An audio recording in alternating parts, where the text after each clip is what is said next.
This is Rough Drafts Welcome, the podcast where you can mess up, and we can too. I'm Sachiko. And I'm Erin. And together with the editors at Salt and Sage Books, we're changing the face of storytelling, one rough draft at a time. We're glad you're here. Let's get started. Welcome everybody to this episode of Rough Drafts Welcome. As you can see on the video, I am here with someone who is not Sachiko today. She had an appointment conflict, but we are so lucky to have with us Mandy. Hello. Hi, I'm so happy to be here. Thank you for coming. I'm really glad that we get to talk to you today, or that I get to talk to you and that everyone gets to listen. Okay, so the way that Sachiko and I conceptualized this, just so that the audience knows, is that we really wanted to introduce you to our editors and let you get to know them and tell you why they're awesome and why you ought to hire them. So we're going to start with Mandy, and I already said thank you for coming, but thank you for coming. Well, you're welcome again. Thank you for inviting me. Okay, so I'm Mandy Ballard, and I am an editor here at Salt and Sage Books. I primarily focus on developmental editing and line editing. And what else do you want to know? And that's Mandy, the end of podcast. No. So tell us a little bit about you, just like as a person. If we ran into you at the grocery store, like what would we be like? Oh, I don't know. What would we talk to you about if we were your acquaintance or your neighbor, maybe? First of all, I'm really introverted, so you would find me in the grocery pickup parking lot is where you would find me. But maybe if we ran into each other at like the nursery getting plants. There we go. Then I think that first, well, that's a clue. I really love plants and growing things. I'm innately kind of a nurturer, so I think that's part of why I love storytelling, and I love Salt and Sage because of our approach to making the publishing world a kinder place. So I love growing things. I love animals. I have 3 kids and a husband, and I live in southern Utah, where it is finally starting to feel and look like fall, which I love. I do yoga. I like food. But really I do like food, and I like cooking and baking. And I grew up in a family. You have chickens. I know I have chickens. I have chickens and goats. We have what kind of operates as like a hobby homestead here, and I have a lot of fun with that. Like I said, since it's fall, we're kind of wrapping up all the busyness of that and moving on to a quieter part of the year. But I got into writing and reading and editing because I just really love stories and words, and I grew up in a family that really nurtured that. And my family growing up, it really took a lot. It had an edge of music to it, so I grew up with a lot of musical theater influence and have recently started getting back into that myself and being on stage for the first time, which has been super fun. And that's probably what I would tell you about at the nursery or grocery store, if you count me, is whatever show I'm currently in. What show are you currently in? I am currently just starting rehearsals for Big Fish. Ooh. The musical. I'm so excited. That is so fun. I'm happy for you. That's going to be a cool one. I wish that I could come and see it. Okay, so let's shift a little bit. I mean, I feel like I could talk about you as a person all day because I think you're pretty stellar. But let's shift into the editorial side of it. What is it that you really enjoy editing? Like when it shows up on your plate, what makes you get the excited feeling of, yes, I get to edit this? I am always super excited when anyone comes in asking for help with developmental work, because that is what I needed the help with the most when I started writing.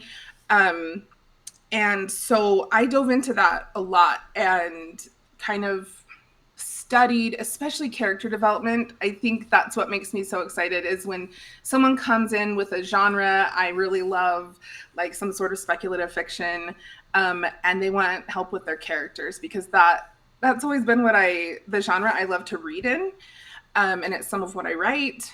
So I'm well versed in that area, and then I get to play with characters and their, all the ways that we can make their lives hard. And I really like that. I don't know actually what that says about me, because I'm realizing character development is really saying, like, how can we make things hard for this? I mean, you're not wrong. As I said, I'm very nurturing. How can we give them the backstory that helps them suffer? Yeah, exactly. Towards growth, right? Yes, I really love to have an unfamiliar world with familiar struggles for the characters. And so I love when that shows up, and that's what someone wants to work on. I love it all, but I really love that. To my mind, that is very plant nurtury too, because like sometimes you have to prune a plant. That's true. And for the first several years that I gardened, I refused. I could not bring myself to, even the little baby carrots that would stick up and they're too close together, I couldn't bring myself to pull them up. Getting chickens really helped. The circle of life thing, right? Because I'm like, okay, I'm pulling up these little baby carrots, but I'm going to give them to my chickens. There you go. So Mandy's skill is to add chickens into your character development. There you go. I bring the chickens. We feed the chickens in order, well, we kill the, darlings or whatever, or hurt our characters in order to feed the chickens. Are the chickens the readers then? Maybe? I'm not sure. I'd be willing to be a chicken as a reader. That feels like a good thing to me. I mean, same. Okay, so I know that you mentioned earlier that you do developmental editing and line editing. So I want to talk first about your approach to developmental, and then we'll go into line. And I think that the way that you do line in particular to me is so interesting. So I'm excited to talk with you about that. Well, I'm excited to talk with you, period. Okay, so how do you approach oh, wait, I had another question I wanted to ask.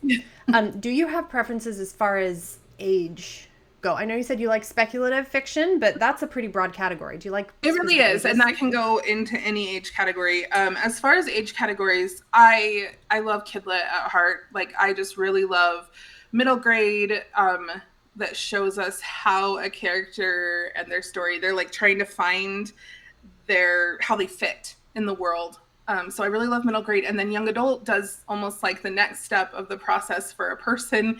The characters then in those stories are trying to find out how they can stand out. So they figured out how to fit in. Now they want to know how to stand out.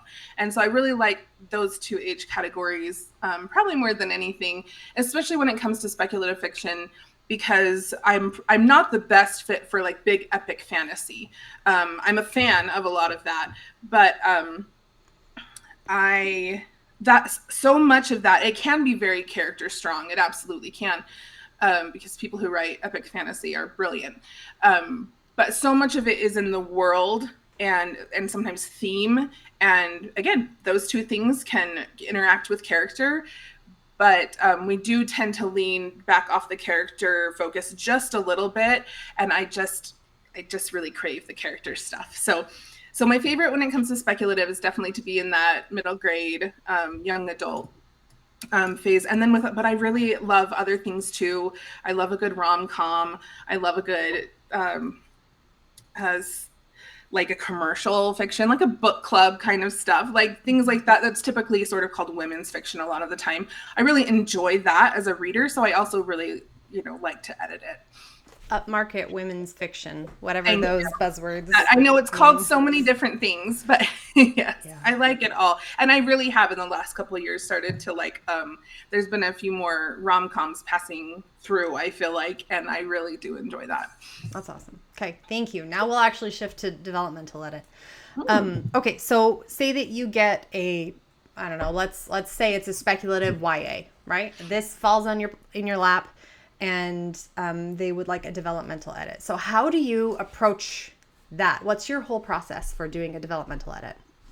So first of all, usually, and I don't know if it's usually, but often the author will have come with specific concerns of what they want to pay attention to, or what sometimes they're not sure what they need. But a lot of times I think we innately know maybe where we could use some support in like bringing our story to its potential.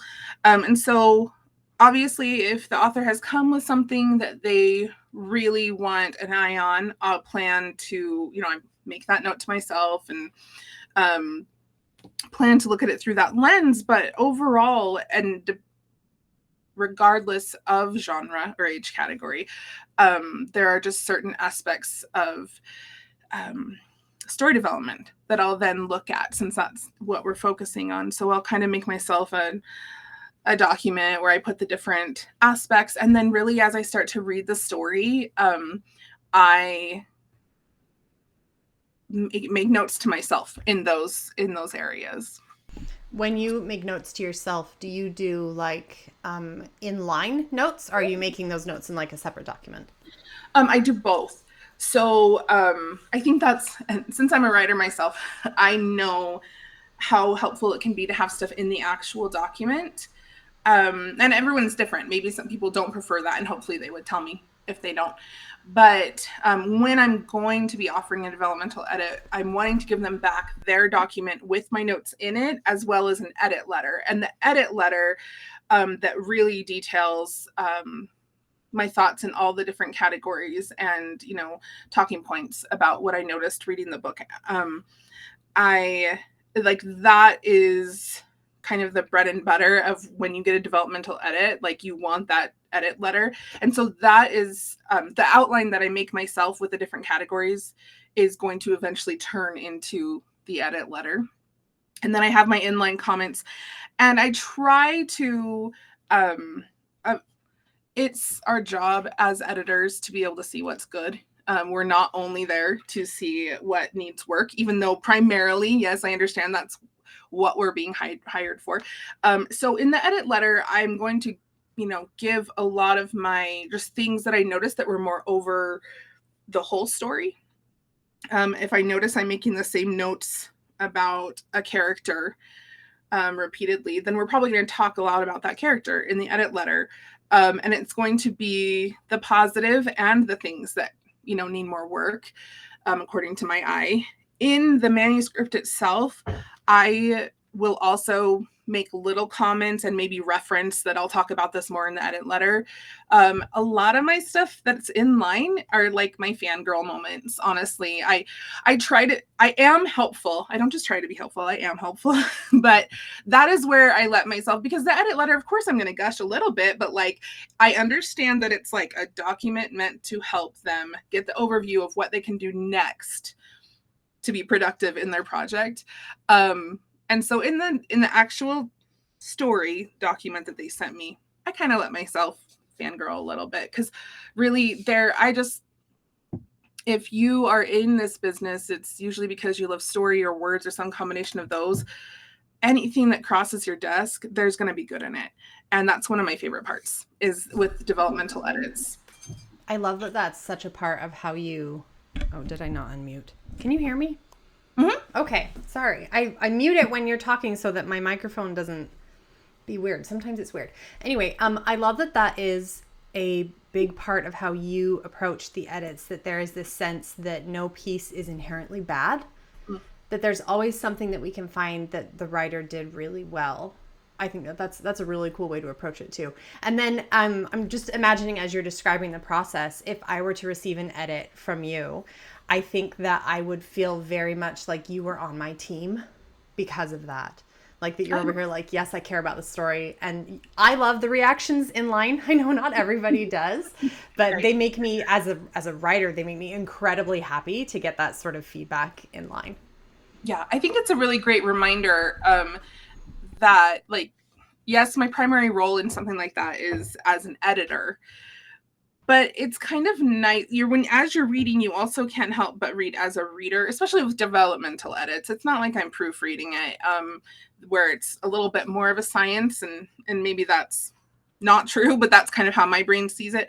With this, I'm reading as a reader, like, what do I want from the story? Otherwise, I'm not going to be able to give the feedback that I need to. And so you find a balance, I think, and I think that might be why I like dev editing so much, is because it's a balance of being the reader and the editor, and you're getting to really see the potential, and then also where it could like where it already makes your heart sing and where it could, fly a little higher. Yeah. I like that as an approach to editing, because it acknowledges that, like, I mean, we were talking about this a little bit before we hit record, but the whole idea of this podcast is to say that, like, you don't have to do it perfectly. You can show up, and that's good enough. All you need to do is show up. And, like, I mean, that whole like 80-20% thing, right? The 80, I don't even remember what the whole thing is, but basically 80% is good enough. Like you can be very content with an 80% perfect, quote unquote, thing. And as a writer, it can start to feel really, especially in the beginning when I knew how much I didn't know. And then there's that whole talent and taste gap, right? That we know what good feels like, and then we're out here trying, and it's not, we're just not good yet. Because the first one is done.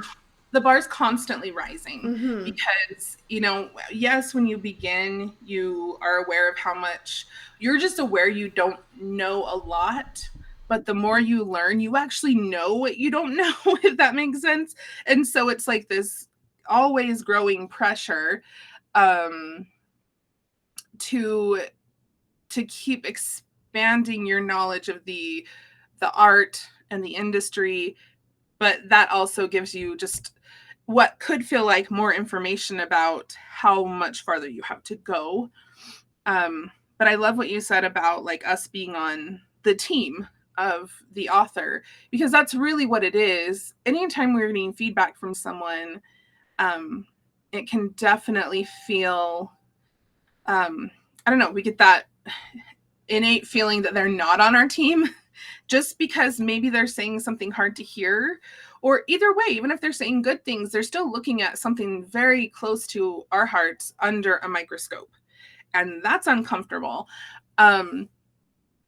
So even though on paper it's clear we're all on the same team, it just feels different than that sometimes. And so that's one of the biggest things I feel like we do offer at Salt and Sage, like right there in our mission statement, that we are looking to bring more diversity and kindness into this industry. And I think that really did help me with Salt and Sages. I know we're not talking about sensitivity reading right now, but knowing that that's one of the primary services that this company offers really did teach me a lot about the relationship between editors and authors, because even though I would have hoped before I worked specifically with this company, I always came with a lens of kindness and a lens of this author is doing their best, and this author is bringing their heart to the table in this story. I was able to like really see that in a new light in the services of sensitivity reading that we offer, because that really is an area where so many of us are vulnerable and we just don't know. And to see the humility and the desire to do better as a society that we see when our clients come to us wanting those services, it really opened like me up to thinking, man, that really is every story, whether we're talking about representation, which is the most important thing, or whether we're talking about the words on the page in a line edit, or the development in the background of a story that's going to make us feel like we can sink into it as a reader. Whatever it is, the author's coming with their best intention. And every story has the potential to do something amazing. So just that shift in like seeing the approach through the lens of like watching our sensitivity readers in our company helped me become a better editor on the other side of things. Thank you. I love that. Okay, so you mentioned kindness, and I'm wondering if you can elucidate a little between like kind and nice. Sometimes we have people show up who are like, but you promised me that you would be nice. And but we're still editors, we're still giving critique and feedback. Like that's the whole reason that you hire an editor, is to receive that critique. So how do you approach kind versus nice? Okay, this is a great question, and I feel really excited about this concept. To me, the easiest way to say how I view that is that niceness is concerned only with this moment. Kindness is concerned with the whole picture and moving forward. So if I'm trying to be just nice, I want things to feel nice for me and the other people around me. So I would not tell the lady I see at the restaurant that she has spinach in her teeth. as she's waiting for her date.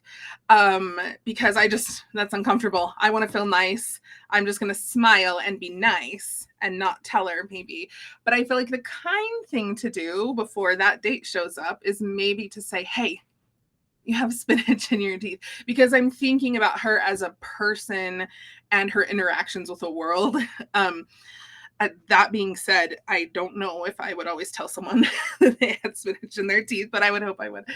And so taking that to like a story level and the work that we do here, I will always say things nicely. I mean, so it's not like nice is the enemy. I will still, as an editor, it's not like my aim is not to be nice. I still want to be feeling nice and the person receiving the feedback to be feeling nice. But I also understand that for growth to happen, and that's what my job is that's what they've asked me to do, is to point out where growth can happen. And I understand that that will take some discomfort sometimes. And so I think that's where the kindness comes in, because the whole point is not to say what's wrong with the story. The whole point is to level up the story.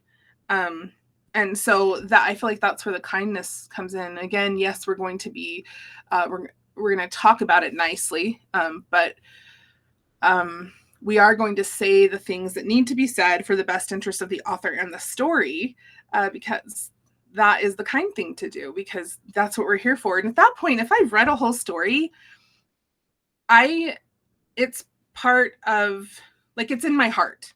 You know what I'm saying? It's, even if it's not, I don't know, even if it wouldn't be like my favorite story in the world, I just sat down with something very intimate from someone else's brain and soul. And I feel that deeply. So at the point that I'm writing the edit letter and giving the feedback, it's always coming from a place of care. And so I think that kindness becomes kind of innate, because you now have a relationship with the piece. I think that's a way that we mature as editors too. Like, I remember in the very, very beginning of my editing journey, when I would sit down to write the editor's letter, I felt like I had to prove myself in some ways. Sure. To say, well, here's what I noticed and here's how much more I know than you. Maybe I'm the only one. No, I definitely think that is a phase we go through. I mean, that starts when we're like kids in school, right? Like the red pen becomes kind of like God or something. So then when we become the ones who have the proverbial red pen, and we do know things and we can see where things can improve, it is tricky not to fall into that at first, I think. Yeah, I agree. And so for me, it's, I don't know why it's having such a hard time. It's fine.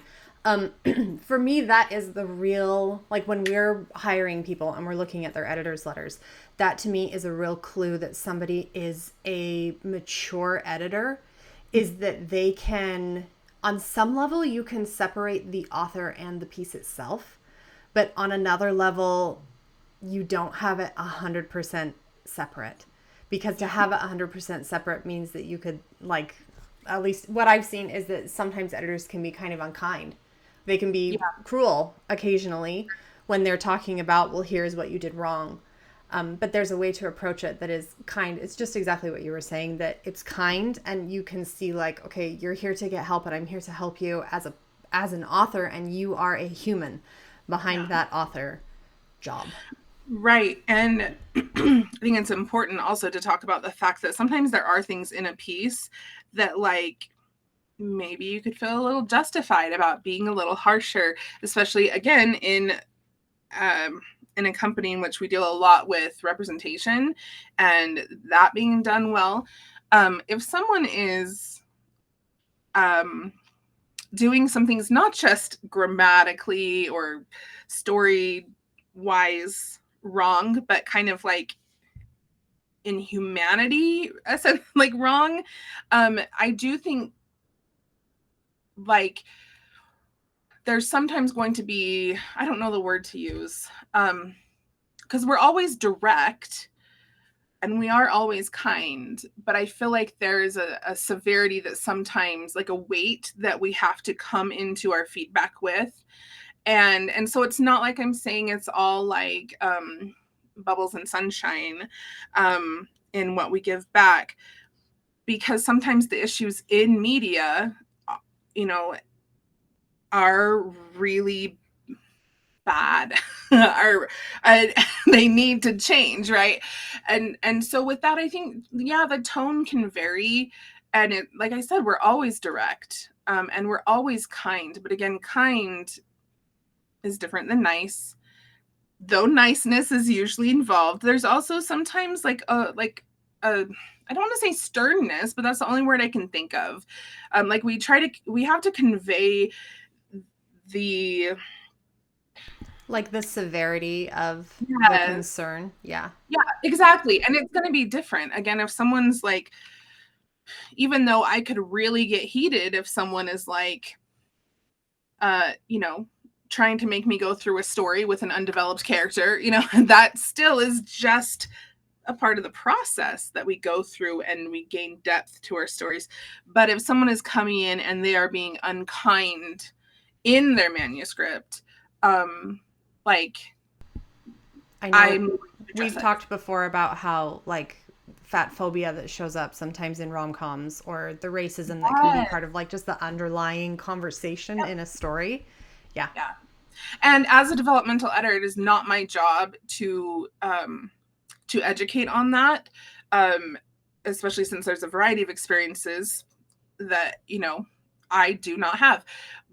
But what is my job is to refer them to, you know, if I know what maybe the issue is, I can maybe try to say, but a lot of times I'll just, you know, I'll go through my work as a developmental editor, and again, probably loving some of the story. It's not that now this is a bad guy in my mind at all.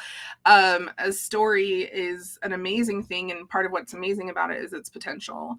And so then I'll just include that in my edit letter, and I'll, you know, be direct about it.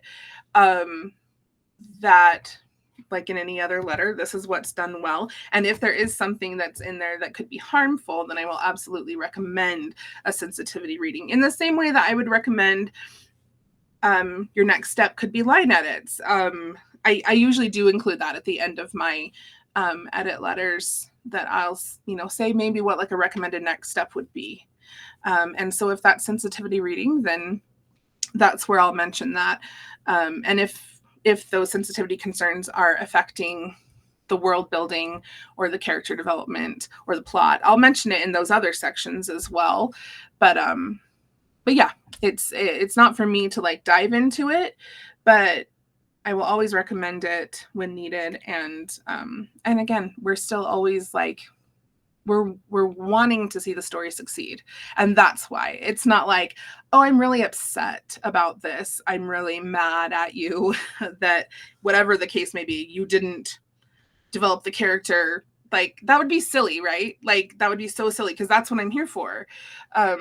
So just like it'd be silly to be mad about that, I'm not mad about it when I'm recommending a sensitivity read either. It's just part of my job to say like what's done well and what needs another look. Awesome. Thank you. Okay. We're approaching our time goal, and I'm feeling aware that I asked you to talk a lot about dev when I really want to hear about how you do line edits too. So let's talk about your line edits. Sure. Line editing really is a favorite. It's so different to me than, you know, the dev editing where we're talking about, like I said, the world building, the setting, the plot, all these things that make up the story and build it up. Then when we're in line editing, it's like we're just kind of like making it pretty. And it's just, I love words. So I love to look at the story someone has created. And hopefully at that point, it's a pretty solid story. And I just get to see now, what's the best approach? What's the best way to tell this story? And I think usually if the story has been developed well up to that point, you kind of catch between that, like the story having a strong foundation, and the author's kind of the tone with which they approach it.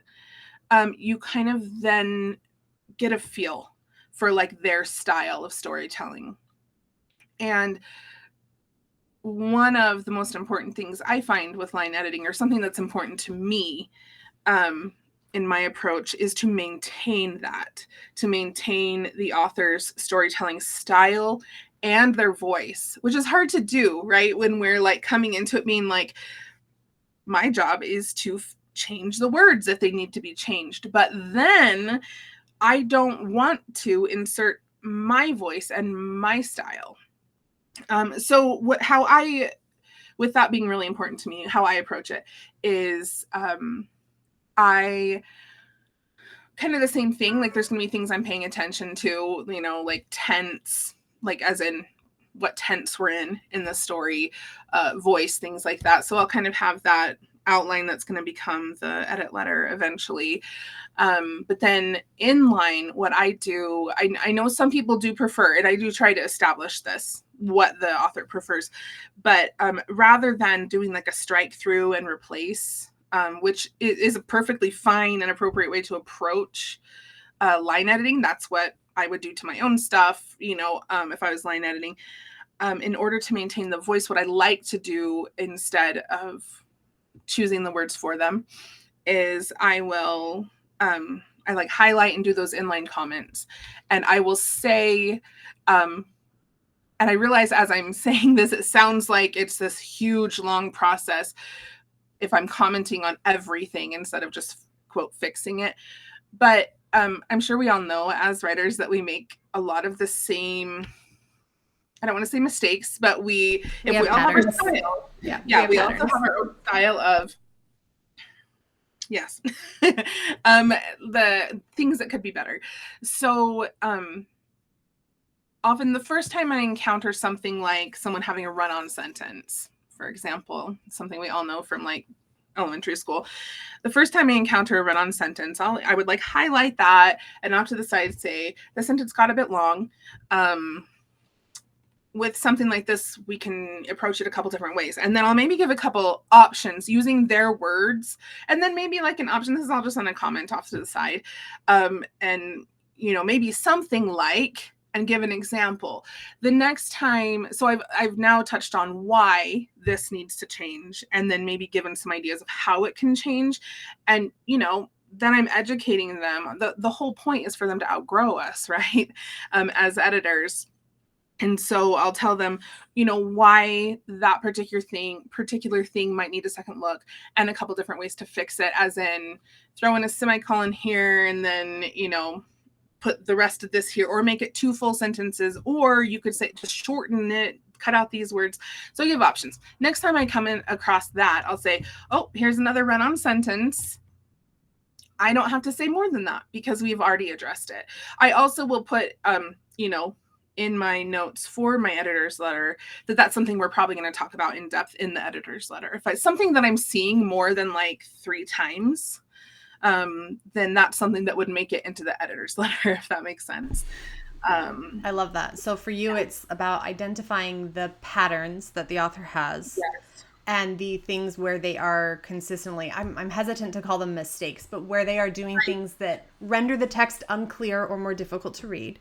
Yeah. And that's something that I use a lot is like, this stopped me. Because the whole point of our words is we want them to like bring people into the story and move them forward within the story. And so anything that stops me, that makes me have to reread.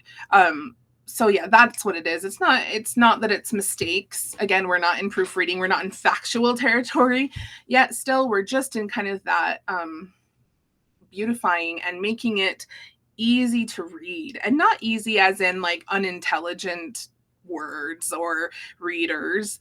I mean easy as then we can fall into the story and just let it take us where we need to go, and we want the words to be supporting us in that, as opposed to stopping us. So yeah, I will like just watch for those things more than anything. I love that. Then it turns into like it's a flow edit. Yeah, I love that word for it. Cool. Okay, let's see. We are going to wrap up here. So I have a couple of like end of episode questions for you. So if we booked you out at Salt and Sage Books with one specific type of thing for the rest of the year, what would make you feel the most excited? Okay. I love this question. Part of me just wants to be like anything, like, because there's very little that I just don't enjoy reading. But I think what I would really love to see is really character deep rom-coms or romances, or just something with a really strong romantic plot, but with that depth of character. It doesn't always have to be there in especially romance, but I love when it is. So if I could have a perfect world, I'd have super character like focused romance, or like rom-coms, something with a strong romantic arc. Love it. Love it. Love it. Okay. What is your favorite book of all time? Which I know is an impossible question. So book or books? It's completely impossible. So maybe I'll do like an all-time favorite and then something I've read more recently. So like nostalgic favorite is Anne of Green Gables, because that's what I read growing up and I loved it. And I think looking back, part of what I loved was just the beauty of how she was written, as like the words, again, like who knows if that would even be a book that we would get today, because it's so extra in the words department. But just something about it, I really love that story. It's very like cozy to me, and it's nostalgic, and it's just, again, very character focused. So I think that's my favorite from like over time. And then I'm going to say Greg Howard's The Whispers for my my more recent. I think it's from a couple of years ago, but it's this, for me, just this beautiful middle grade that's like rides that line right between contemporary and like magical realism, or like what through the whole story. And it's funny because I hate like not understanding what's going on.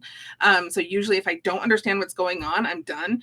But there's just enough of it in that piece that, and again, it's depth of character. We're really kind of deep in this character's point of view, or at least it feels that way.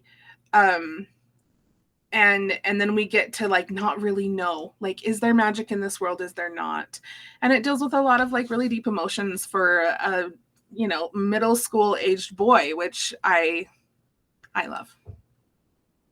I know you feel strongly about that age group too, having stories for them. Yes, absolutely. Yeah. Okay.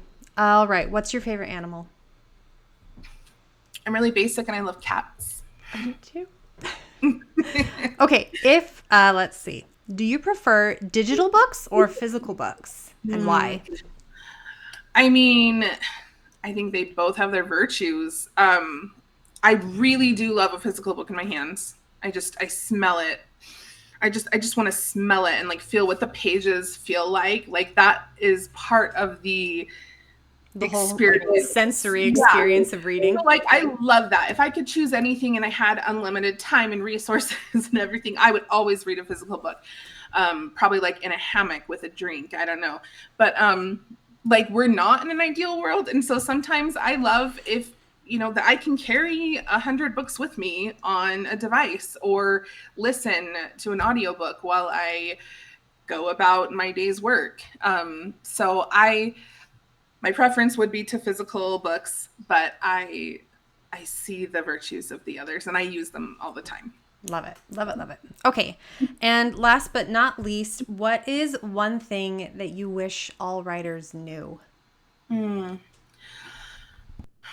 Oh, this is funny. I didn't think I would know the answer to the question, but it came to me like right away. I wish that all writers knew the power of community from the start of your writing journey. I talked to a lot of writers, and I was one of them, who think like, once I wrote a whole book, or once I'm published, or once I know a little more, then I'll start talking to other writers. Then I'll start reaching out for sensitivity readers, editors, things like that, or attending conferences, or joining an online group. But I get where that's coming from. I do get where that's coming from. And again, that was me. However, I think the earlier on, and I can't believe I'm saying this as a major introvert, but I think the earlier on that we can connect to community within our art, the better. Like, we will be better for it. Our work will be better for it. I mean, that is the fastest way to not only level up our work, but to not feel alone in it. And I'm one who would say, who cares if I feel alone in it? I like being alone. But there's really something that happens when people understand exactly the triumphs and exactly the hardships. And when we just have someone to talk to who speaks our same language. And not to mention the relationships that can come from it, like critique partners, things like that. And that right there is the fastest way to level up our craft. So I would say that as soon as you even have an inkling that you want to create within any realm, get connected to the community. I love that. And that is funny, being such an introvert too. I completely agree with you, though, that the community has really been the thing that has helped me move my writing up the ladder. Absolutely. Yeah. Okay. Well, that's pretty much it for this episode. Thank you so much for being here and talking with us. And all of you should go hire Mandy because she's pretty marvelous. Thank you. I do love talking about this kind of editing, and I love doing it even more. Okay. Thank you very much. Okay. We'll see you guys next time.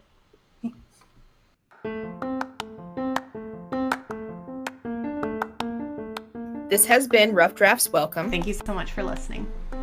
Got any questions? We would love to hear them.